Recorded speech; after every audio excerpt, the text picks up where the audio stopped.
Continuamos con el estudio del Evangelio de San Marcos. Nos encontramos en el capítulo número 11. La última vez que estuvimos reunidos, estuvimos en el versículo 20 al 26 y tratamos con la higuera que fue maldecida por el Señor Jesucristo.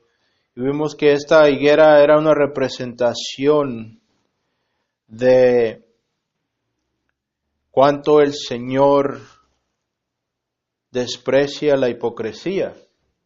Vimos que esta higuera aparentaba tener fruto, daba todas las señales de tener fruto, pero al examinarla más de cerca, el Señor se da cuenta que era simplemente una higuera hipócrita, porque pretendía tener fruto a lo lejos, pero al examinarle de cerca, el Señor se da cuenta que no tenía ningún fruto. Entonces el Señor le maldice la higuera, en este caso, y vimos que en el otro evangelio, en el pasaje paralelo a este, vimos que el Señor se lamenta acerca de la dureza de los corazones de la gente en Jerusalén, del pueblo de Israel, porque estaban viendo todas estas señales y ellos tenían la apariencia, al igual que esta higuera, tenían la apariencia de religiosidad, tenían la religión, pero estaban muertos por dentro. Entonces, vimos aquí que esta era una lección objetiva que el Señor les estaba dando a sus discípulos al maldecir esta higuera que pretendía tener fruto. Al menos vimos que esta higuera tenía una excusa para no tener fruto porque estaba fuera de su temporada de dar fruto. Pero esta era la temporada de la visitación de Israel y era el tiempo de dar el fruto y el Señor había acercadose a ellos y no había fruto, no había arrepentimiento. Vimos que con esas palabras el Señor les llama a sus discípulos a tener fe en Dios. Y vimos que les dice que de cierto les dice, os digo que cualquiera que dijese a este monte. Ahora vimos que en el contexto judío esta frase, decirle a un monte que se mueva, era un sinónimo de un problema muy grande, era una manera de expresar un problema muy grande, un obstáculo formidable, era una manera de expresión, era un coloquialismo. Era una manera de expresión coloquial. Esto no se refiere a una montaña en sentido literario, porque obviamente el Señor nos está diciendo que podemos cambiar el panorama físico de un lugar o el terreno accidentado de un lugar a nuestro antojo. No es lo que el Señor está dando aquí, un cheque en blanco a la disposición de nuestras necesidades o caprichos. Pero en el contexto judío lo que el Señor está diciendo simplemente es que tener fe en Dios y pedir con un corazón limpio y con un corazón dispuesto a perdonar. Si leemos todo del versículo 23 al 26. En el versículo 26 el Señor le dice, porque si vosotros no perdonáis, tampoco vuestro Padre que está en los cielos os perdonará vuestras ofensas. Y dijimos que aquí el Señor nos está diciendo que nuestra salvación depende del hecho de que nosotros perdonemos. Aquí esto simplemente nos indica la condición de nuestro corazón. Si somos los recipientes de la gracia de Dios, lo más natural es que cuando alguien busque beber de esa gracia que nos ha sido depositada, lo más natural es que esa gracia va a estar también disponible para otros. Es simplemente una manera de reconocer nuestro corazón y saber si estamos en verdad en la gracia de Dios. Como nos dice allá el apóstol Pablo en su carta a Tito también, que la gracia de Dios trabaja en nosotros el arrepentimiento y la conformidad y el dominio propio. Nos dice ya el apóstol Pablo en su carta a Tito. Entonces ahora venimos al versículo 27.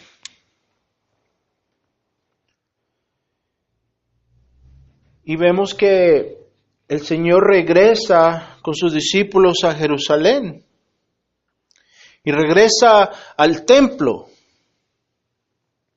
Y estando en el templo vienen a él los principales sacerdotes y los escribas y los ancianos. Y le dicen, y le preguntan ¿con qué autoridad, versículo 28, con qué autoridad haces estas cosas? Ellos le preguntan al Señor, ¿con qué autoridad haces estas cosas?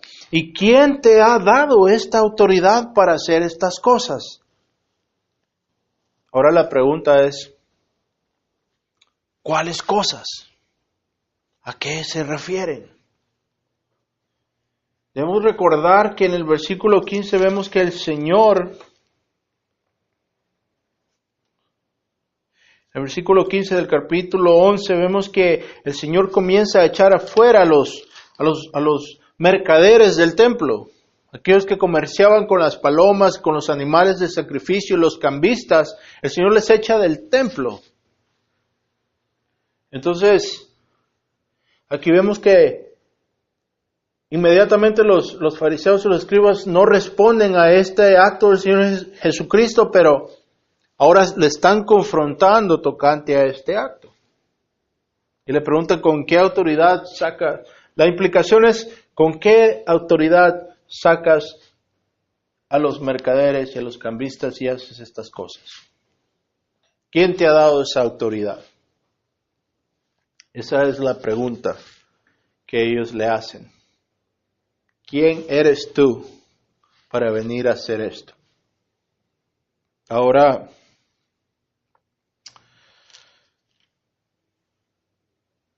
el doctor John MacArthur nos dice en su comentario que los fariseos es probable que esperasen que el Señor les declarase a ellos su autoridad divina, como lo había hecho en otras ocasiones. Que les declarase que lo que Él hace, lo hace por medio de la autoridad del Padre. Y el doctor MacArthur nos dice que la intención de esto es probable porque querían acusarle de blasfemia. Querían incitar a la gente a apedrearle probablemente. Ahora, aquí vemos que el Señor le responde con otra pregunta. En el versículo 29 les dice, os haré yo también entonces una pregunta. Respóndame y os diré con qué autoridad hago estas cosas. En pocas palabras, parafraseando diríamos, primero respóndanme ustedes esta pregunta y yo les responderé la pregunta que ustedes me están haciendo. El Señor les dice, el bautismo de Juan, estoy refiriéndose a Juan el Bautista, como dice las Escrituras, más apropiadamente Juan el Bautizador. El bautismo de Juan era del cielo, o sea, se refiere a la autoridad con la que Juan bautizaba. ¿El bautismo de Juan era del cielo o de los hombres? Respóndanme. Ahora aquí el Señor los pone a ellos en una encrucijada, en un dilema muy interesante. Pero para entender lo que está sucediendo aquí, tenemos que tomar un vistazo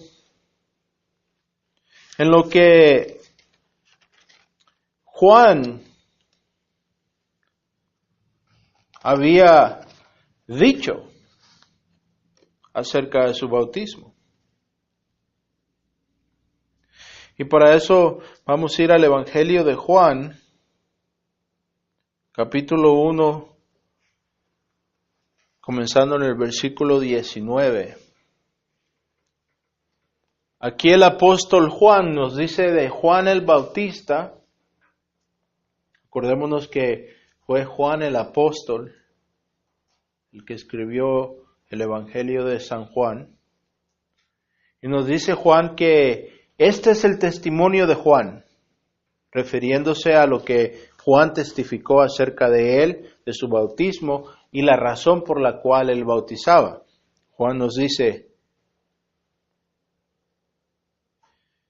cuando los judíos enviaron de Jerusalén sacerdotes levitas para que preguntasen: ¿tú quién eres?, confesó Juan, y no negó, sino que confesó: yo no soy el Cristo. Le preguntaron: ¿qué pues? ¿Eres tú Elías? Dijo: no, no soy. ¿Eres tú el profeta? Y respondió: no. Le dijeron: pues, ¿quién eres? Para que demos una respuesta a los que nos han enviado. ¿Qué dices de ti mismo? Y Juan responde con las palabras del profeta Elías. En el versículo 23 dice: yo soy la voz de uno que clama en el desierto, enderezad el camino del Señor, como dijo el profeta Isaías. Ahora, no dejemos escapar este hecho muy, muy importante. La implicación de esta declaración de Juan. Porque Juan está declarando a ellos en un lenguaje profético y está poniéndose a sí mismo como el cumplimiento de la profecía en Isaías 43.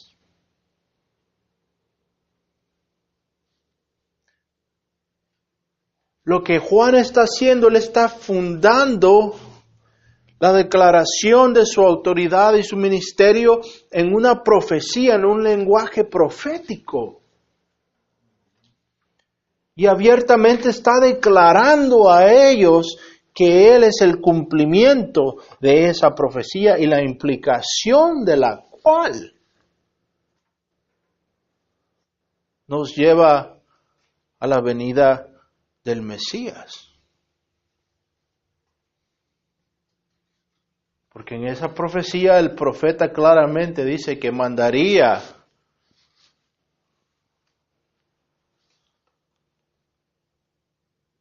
aquel al Señor.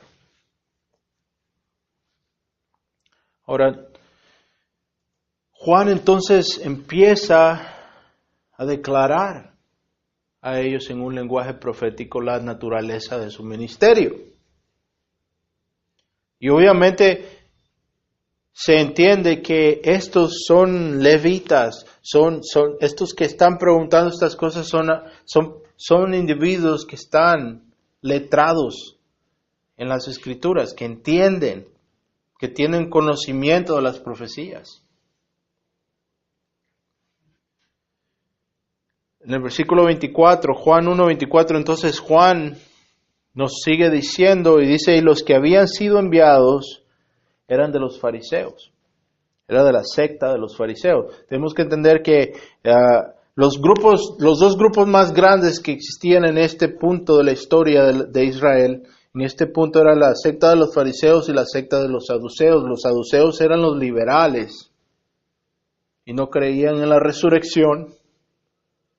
Y nomás aceptaban el testimonio del Pentateuco, de los primeros 5 libros del Antiguo Testamento. Pero los fariseos creían en la resurrección y aceptaban el testimonio también de los profetas.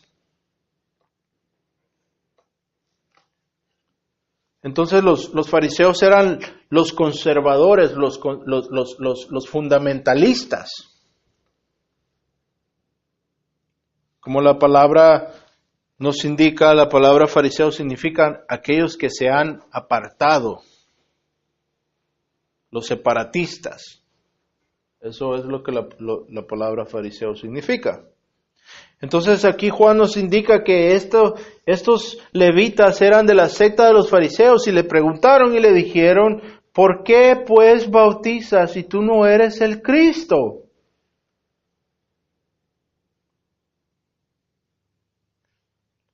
Ahora, la implicación es obvia. Aquí nos indica claramente que ellos entendían que el Cristo bautizaría y bautizaría con el Espíritu de Dios. Eso era claro para ellos. Entonces ellos estaban tratando de identificar si Juan era aquel que habría de venir, Elías, era el que tenía que venir delante del Mesías, o si era el profeta del cual Moisés les había hablado ya en Deuteronomio 18, 15 al 18, o si era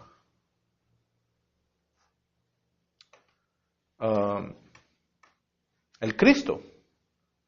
La palabra griega Christos que significa el ungido, el Mesías. Entonces, ellos le preguntan, entonces, ¿por qué bautizas si tú no eres el Cristo, ni Elías, ni el profeta? Y Juan le responde diciendo, yo bautizo con agua, mas en medio de vosotros está uno a quien vosotros no conocéis. Este es el que viene después de mí, el que es antes de mí. Esto es bien interesante. Escuchen bien lo que dice. Este es el que viene después de mí. Este es un juego de palabras que Juan está usando. Dice, el que viene después de mí y que es antes de mí. Acordémonos que biológicamente Juan era mayor que el Señor Jesucristo y era su primo. Eran parientes en la carne, por medio de Zacarías, el sacerdote papá de Juan. Y Juan era mayor que nuestro Señor hablando en la carne.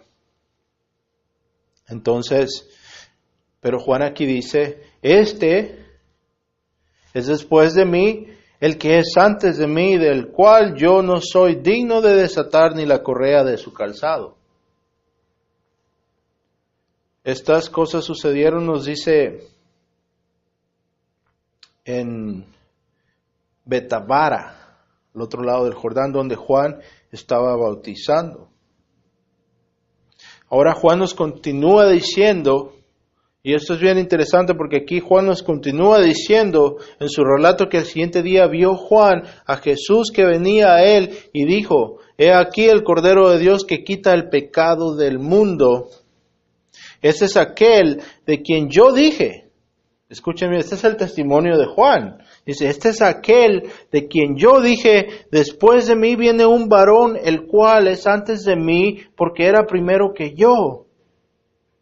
Yo no le conocía más para que fuese manifestado a Israel. Por esto vine yo bautizando con agua. Aquí empieza Juan y vuelve a decir que el ministerio que él sostenía era simplemente un peldaño. El ministerio de Juan estaba directamente conectado. La autoridad del ministerio de Juan estaba directamente conectada a la de aquel que habría de venir. Ahora lo que tenemos que entender es que la multitud que estaba escuchando tenía a Juan como profeta y habían recibido y aceptado el ministerio de Juan. Y aquí el ministerio de Juan nos dice que simplemente su ministerio era enfocado para dar testimonio acerca de este quién era el que habría de venir, del Cristo. Entonces la pregunta de nuestro Señor Jesucristo está directamente relacionada con este hecho. Entonces, en el dilema que los fariseos se encuentran con esta pregunta es que si ellos decían que el bautizo de Juan venía de Dios, entonces la implicación directa sería entonces, ¿por qué no le creyeron? Porque Juan dio testimonio de mí, y de esa es la autoridad por la cual yo hago estas cosas.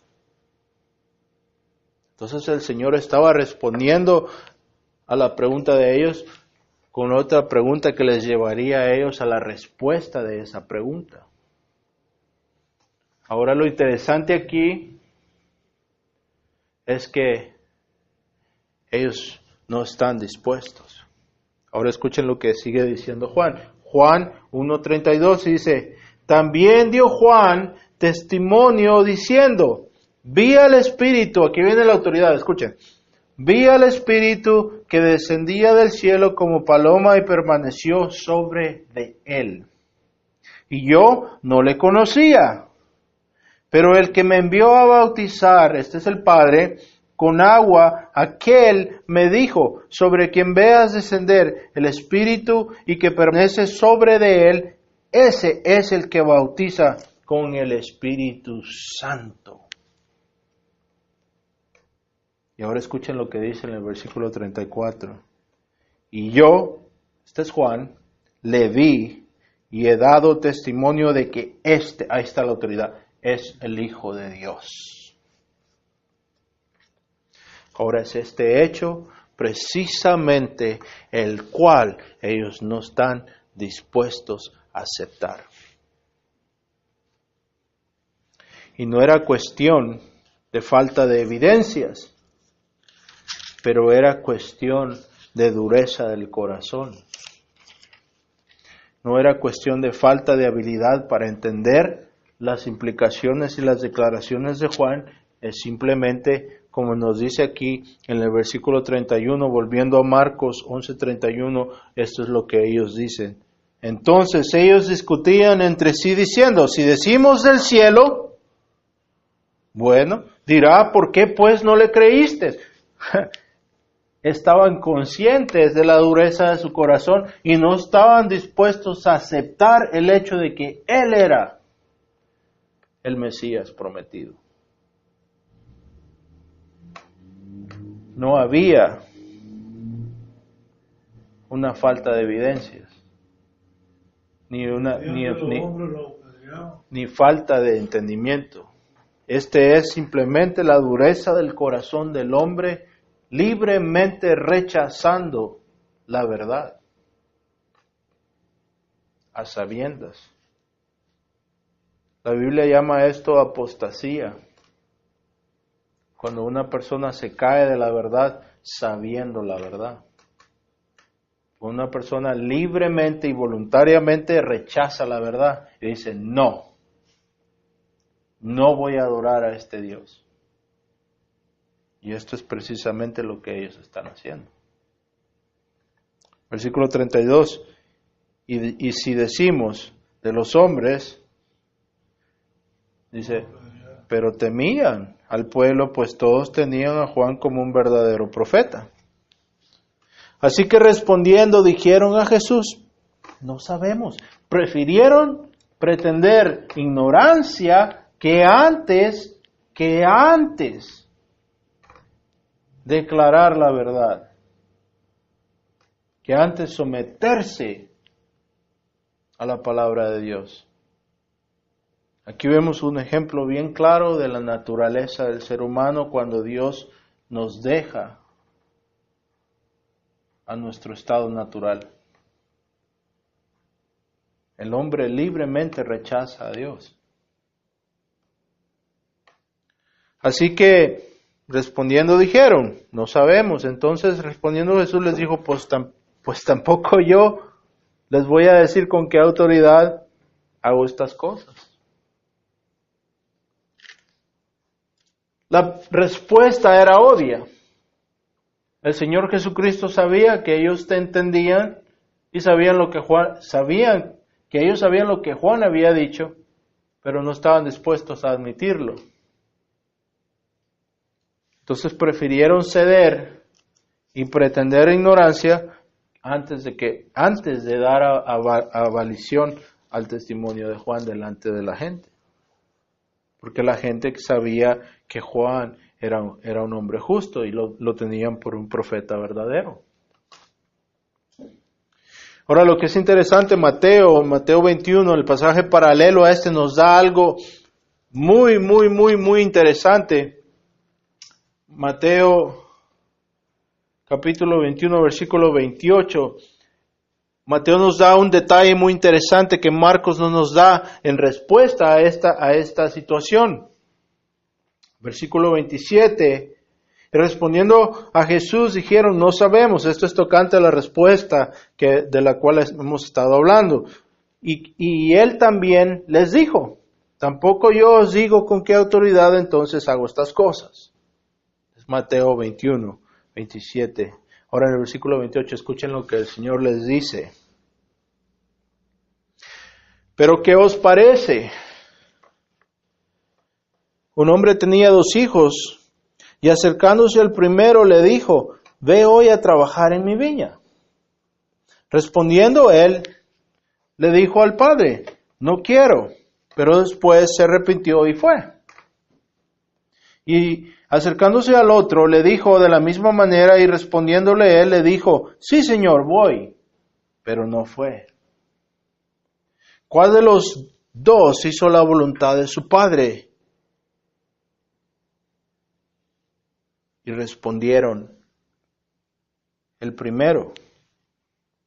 Estos los sacerdotes, los mismos que le habían llegado a preguntar con qué autoridad, ahora el Señor les responde con esta parábola.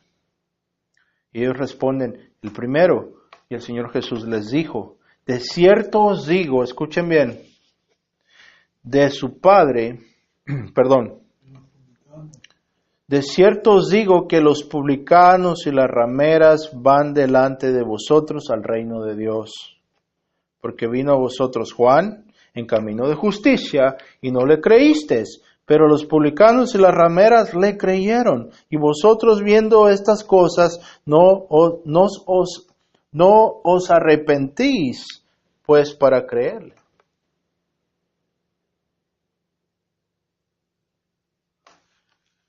Esta es la historia de siempre. Las personas más difíciles de evangelizar son aquellas que tienen religión, pero no tienen el Espíritu de Dios adentro. Aquellos que se les ha enseñado una falsa doctrina. Muchas veces, como en este caso, vemos que aquellos que están afuera, aquellos que no tienen religión, aquellos que viven en la desobediencia, en el paganismo, escuchan el mensaje y se convierten y entran al reino antes de aquellos que tienen la religión. De la misma manera aquí el Señor les dice, ustedes son peores que las rameras y los publicanos, que los recaudadores de impuestos. Era un insulto muy grande el que el Señor les estaba dando, pero era la verdad.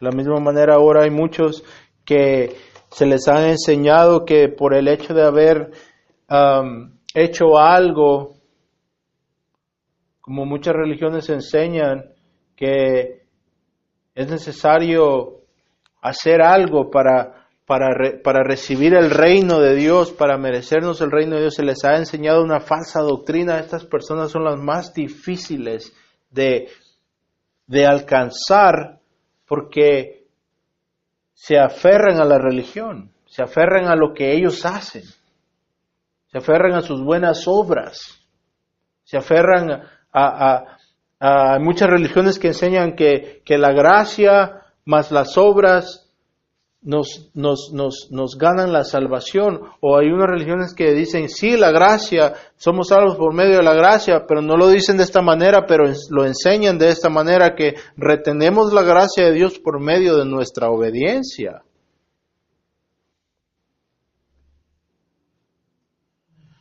Pero el problema es que en cuanto toca a la gracia y a la salvación de Dios, una persona es salva por los méritos de Cristo, una persona es salva por medio de la gracia de Dios, por la gracia de Dios, por medio de la fe.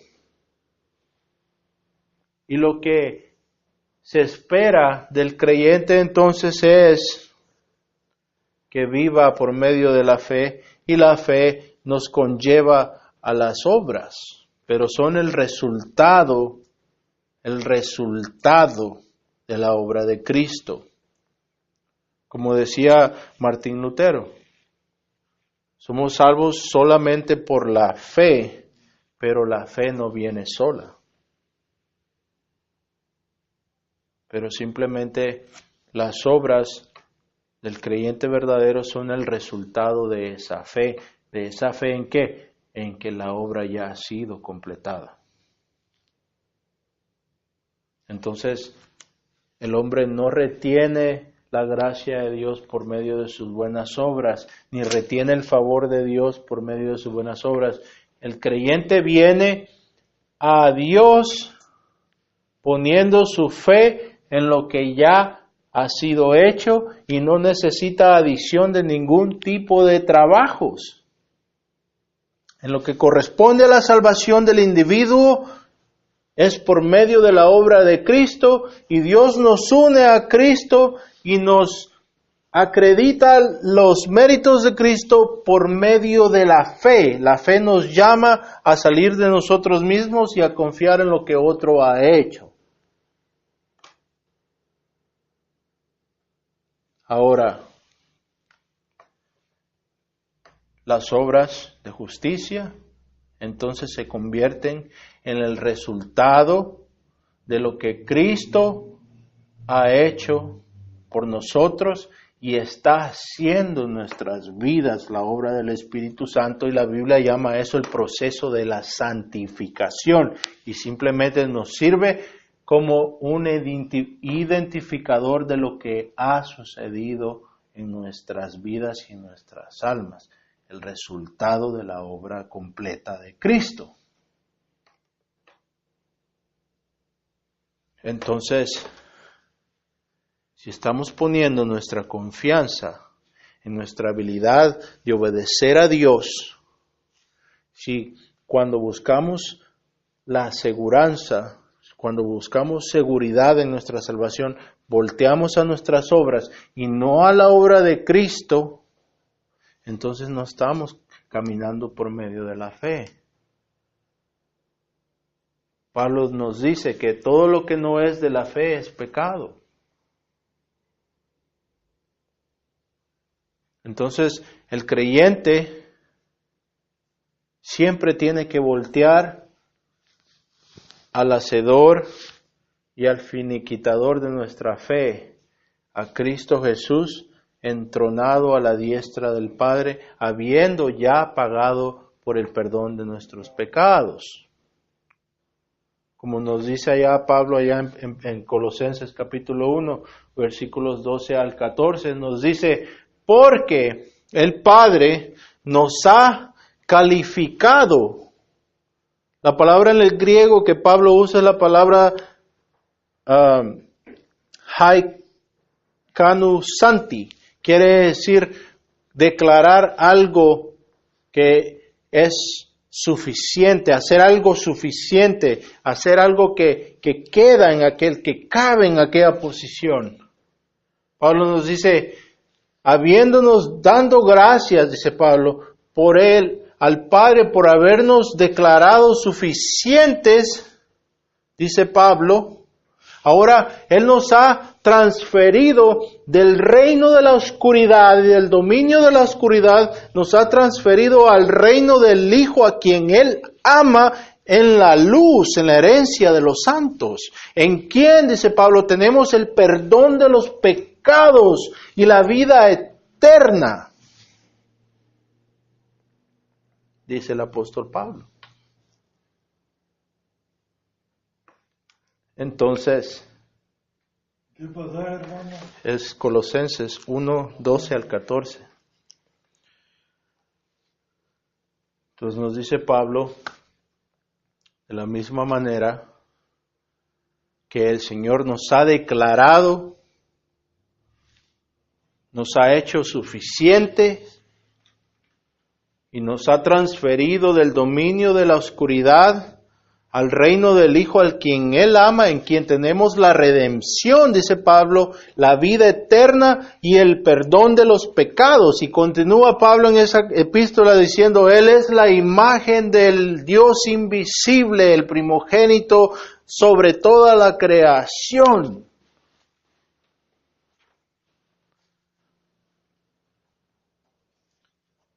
Entonces, volviendo aquí a nuestro pasaje, vamos a parar con esta verdad. Vamos a parar con la verdad de que nuestro Señor es suficiente para pagar nuestros pecados. Y ya ha pagado por nuestros pecados y no hay que cometer el error de los fariseos y endurar nuestro corazón a la verdad. Pero debemos someternos a las Escrituras y ser honestos y pedirle a Dios que nos abra el entendimiento y que no nos deje nuestro corazón endurecerse a la verdad de la palabra de Dios.